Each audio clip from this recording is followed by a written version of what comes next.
সরস্বতী পূজা আমাদের প্রতিটি বাঙালির মনের মণিকোঠায় এক বিশেষ দিন হয়ে থাকে। আমাদের দক্ষিণবঙ্গ তথা খুলনা বাগেরহাটের সবচেয়ে জনপ্রিয় সরস্বতী পূজা হয়ে থাকে চিতলমারির চর ডাকাতিয়াতে। ইচ্ছা থাকলেও যাওয়ার উপায় ছিল না 2025 সালে, তবে চ্যালেঞ্জ হিসেবে নিয়েছিলাম 2026 সাল। তাই যাওয়ার জন্য সকল প্রস্তুতি সেরে প্রথমে চলে আসি আমাদের কলেজের পুজো দেখা শেষ করে চলে যাই ডোবা স্কুলে।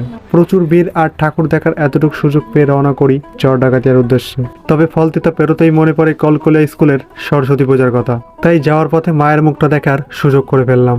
সময় কম থাকায় চিতলমারি খাসিরহাট ও আশপাশের কয়েকটি মণ্ডপও ঘুরে দেখলাম।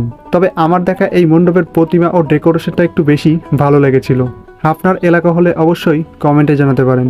এখানে সরস্বতী পূজা কতটা বিখ্যাত চর ডাকাতিতে আসলে কখনোই জানা হতো না।